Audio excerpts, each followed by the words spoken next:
테헤란의 하늘이 심상치 않습니다.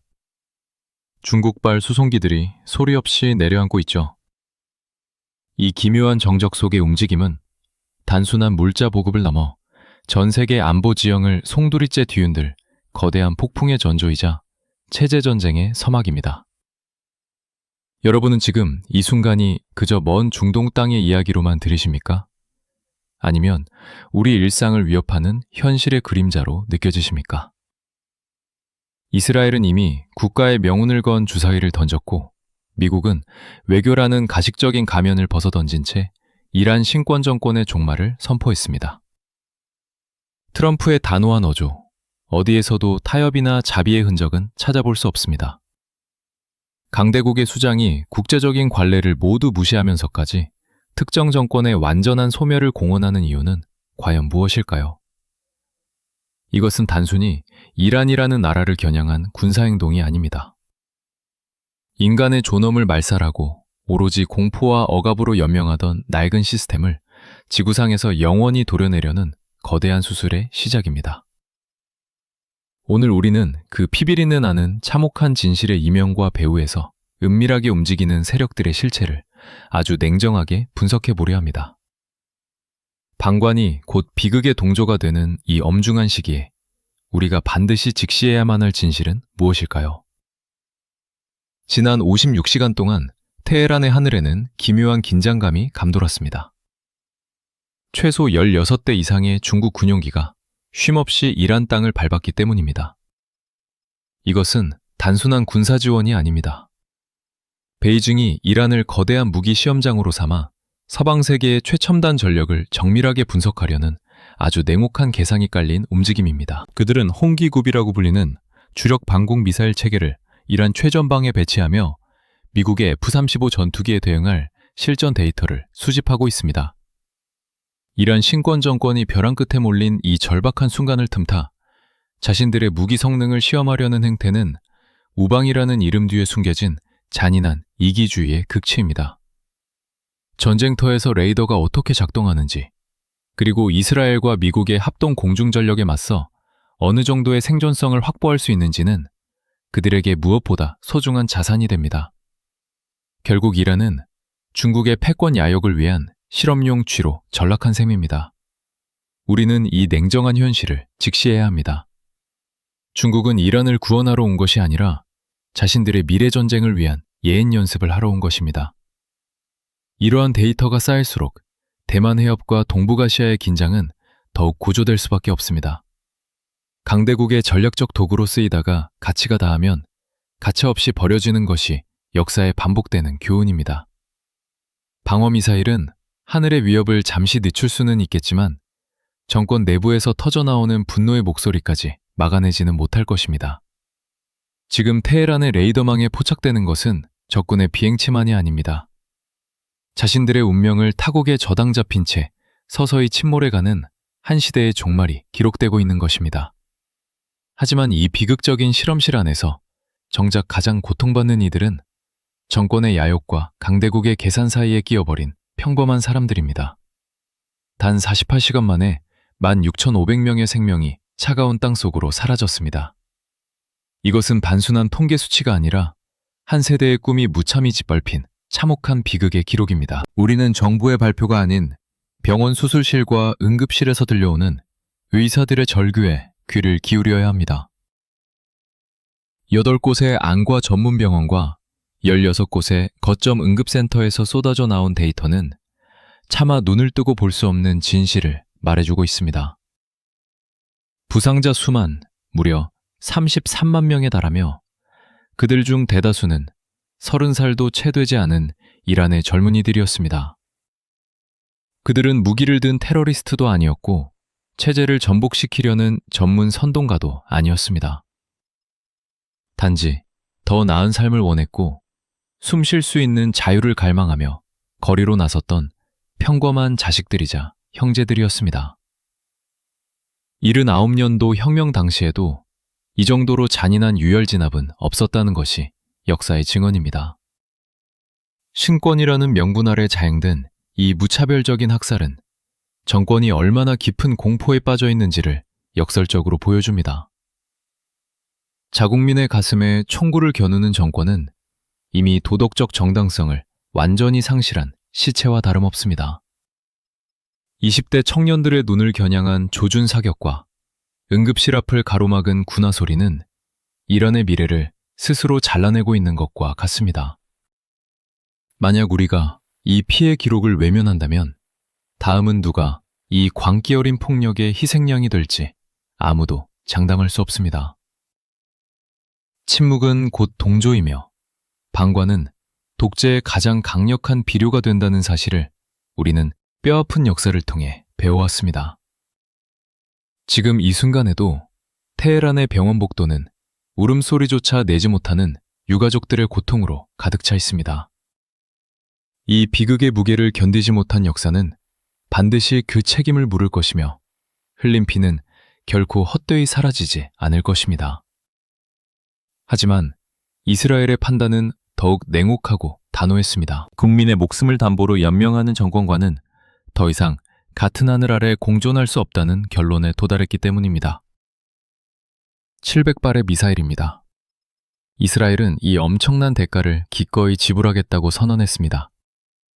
테헤란의 신권 정권을 완전히 무너뜨릴 수만 있다면 자국 영토에 쏟아질 수백 발의 불벼락조차 감내하겠다는 이 서늘한 결단은 단순한 만용이 아닙니다. 이것은 철저하게 계산된 생존 전략이자 최후의 통첩입니다.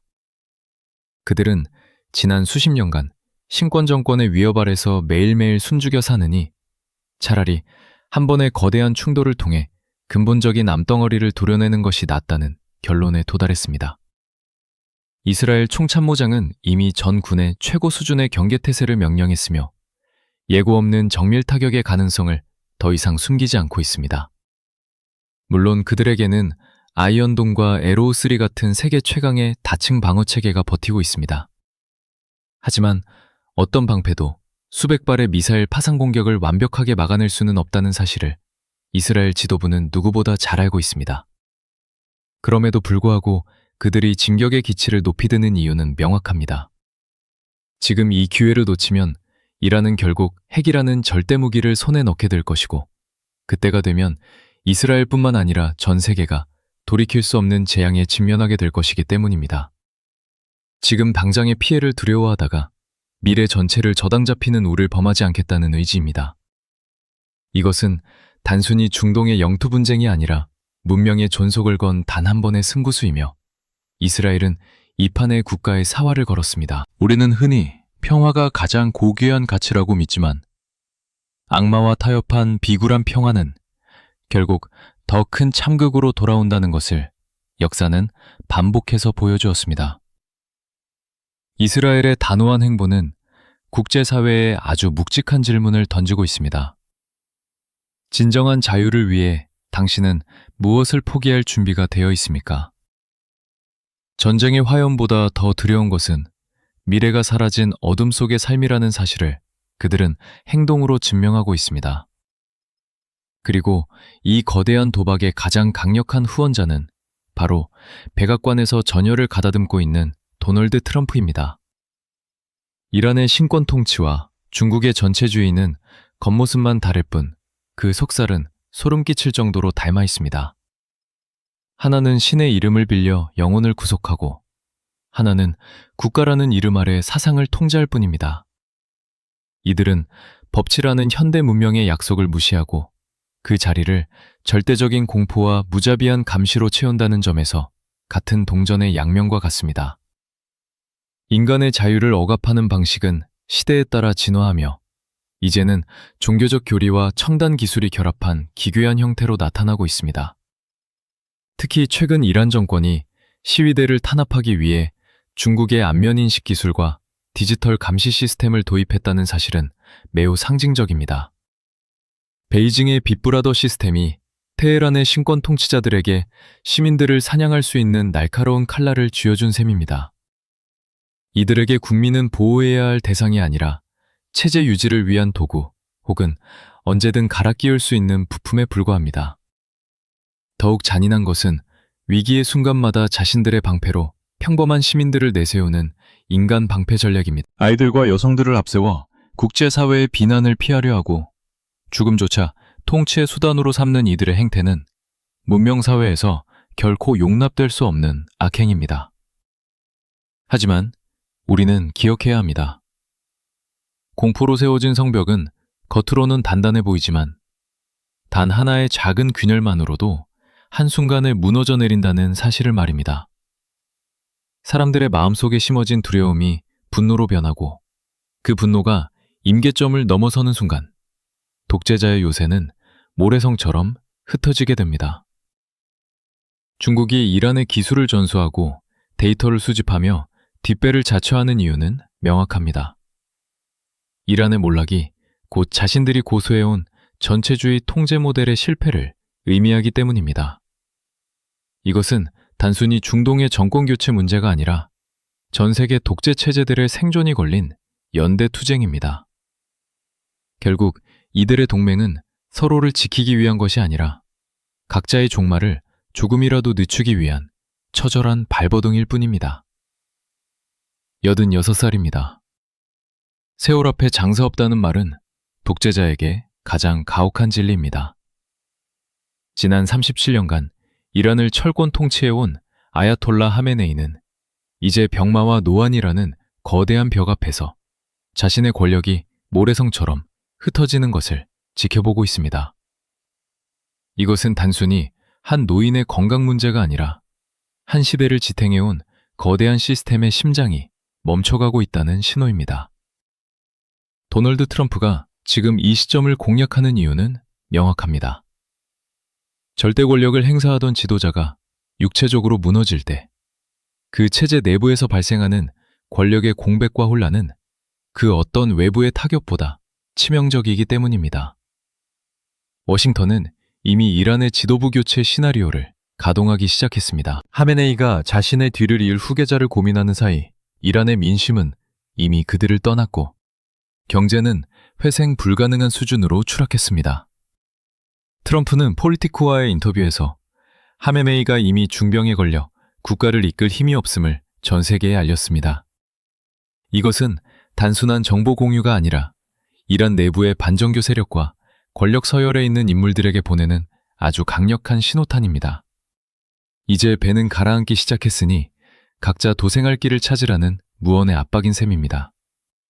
신권이라는 허울 좋은 명분으로 30년 넘게 국민을 옥죄어왔지만 결국 자연의 섭리인 노화와 질병까지 속일 수는 없었습니다. 지도자가 나약해진 순간 그를 떠받치던 충성심은 의심으로 변하고 억압받던 민중의 분노는 불꽃처럼 타오르게 됩니다. 지금 이란 정권이 직면한 진짜 위기는 미국의 미사일이 아니라 하메네이의 꺼져가는 생명줄과 함께 섬멸해가는 체제의 정당성입니다. 우리는 역사를 통해 수많은 제국이 지도자의 죽음과 함께 어떻게 몰락했는지 잘 알고 있습니다. 이란의 시계는 이제 자정을 향해 달려가고 있으며 그 끝에는 새로운 시대의 시작 혹은 걷잡을 수 없는 혼돈이 기다리고 있을 뿐입니다. 이것은 단순한 외교적 수사가 아닙니다. 최후 통첩이자 거부할 수 없는 명령입니다. 도널드 트럼프 대통령이 발신한 메시지의 핵심은 이제 더 이상 협상의 여지는 남아있지 않으며 오직 정권의 완전한 교체만이 유일한 탈출구라는 점을 분명히 하고 있습니다. 그는 이란 정권을 향해 만약이라는 가정을 덧붙이지 않았고 그저 즉각적으로 권좌에서 내려와 국민에게 권력을 돌려주라고 직설적으로 요구했습니다. 미국 역사상 상대국 정권의 소멸을 이토록 공개적이고 강력하게 압박한 사례는 극히 드뭅니다. 트럼프는 이란을 다시 위대하게 라는 구호를 통해 테헤란의 지배층과 평범한 시민들을 완전히 분리하는 고도의 심리전을 전개하고 있습니다. 그의 메시지는 정권에게는 사형 선고와 같지만 억압받는 민중에게는 새로운 희망의 씨앗을 뿌리는 전략적 선택입니다. 과거의 정책들이 이란을 달래거나 변화시키려 노력했다면 이제는 그 뿌리 자체를 뽑아내겠다는 공세적인 태도로 전환한 것입니다. 트럼프는 이 전쟁터에서 결코 중간에 멈추거나 철수하지 않겠다고 맹세했습니다. 목표가 달성될 때까지, 즉 이란의 신권 통치가 종말을 고할 때까지 미국의 군사적 경제적 압박은 멈추지 않을 것입니다. 자신의 정치적 생명을 걸고 던진 이 승부수는 이란 내부의 균열을 가속화하고 통치 집단의 심장을 얼어붙게 만들고 있습니다. 우리는 여기서 트럼프 특유의 몰아붙이기식 협상 전술을 넘어선 진심 어린 분노와 결연한 의지를 읽어야 합니다. 그는 이란이 핵을 가지고 전 세계를 위협하며 자국민을 학살하는 광경을 더 이상 지켜보지 않겠다고 선언한 셈입니다. 거부할 수 없는 운명의 시간이 다가오고 있으며 선택의 기회는 이미 사라졌습니다. 이제 남은 것은 신권 정권의 자진 퇴진이냐 아니면 철저한 파괴를 통한 강제적인 종말이냐는 양자택일 뿐입니다. 그리고 이 결말이 어떻게 맺어지느냐에 따라 지구촌 전체의 질서는 완전히 재편될 것입니다. 중동의 붉은 노을 아래 거대한 역사의 톱니바퀴가 소리 없이 돌기 시작했습니다. 이제 누구도 이 흐름을 멈출 수 없습니다. 이스라엘의 단호한 결단과 미국의 거침없는 압박은 단순한 지역 분쟁을 넘어 인류가 수천 년간 쌓아온 문명의 가치를 지키기 위한 최후의 방어선을 구축하는 숭고한 작업입니다. 우리는 오늘 이란의 신권 정권이 맞이한 종말의 전조를 통해 한 시대가 저물고 새로운 질서가 태동하는 현장을 목격했습니다. 만약 우리가 지금 이 순간의 참혹한 진실을 외면하고 비겁한 침묵 속에 안주한다면 다음 비극의 무대는 대만 해협이 될 것이며 결국 우리가 발을 딛고 선 이 땅조차 안전을 보장받지 못할 것입니다. 여러분은 과연 어떻게 생각하십니까? 압제자의 발밑에서 누리는 굴욕적인 평화가 진정한 안식이라고 믿으십니까? 아니면 뼈아픈 희생을 감수하더라도 정의와 자유의 기틀을 바로 세워야 한다고 믿으십니까? 여러분의 깊이 있는 통찰과 소중한 의견을 댓글로 남겨주시고 이 거대한 역사의 소용돌이 속에서 우리가 견지해야 할 태도에 대해 함께 치열하게 토론해 주시게 부탁드립니다. 본 영상은 공개된 지표와 국제정세 전문가들의 분석을 토대로 구성되었으며 특정 세력을 맹목적으로 비난하기보다 인류 보편의 가치와 전략적 안보의 관점에서 정보를 제공하고자 제작되었습니다. 역사는 결국 방관자가 아닌 행동하는 자들의 손에 의해 기록되며 진실의 빛은 그 어떤 어둠으로도 영원히 가릴 수 없습니다. 오늘의 이 차가운 분석이 여러분의 세상을 보는 눈을 더욱 날카롭게 만드는 소중한 계기가 되었기를 진심으로 바랍니다. 긴 시간 함께해 주셔서 감사합니다.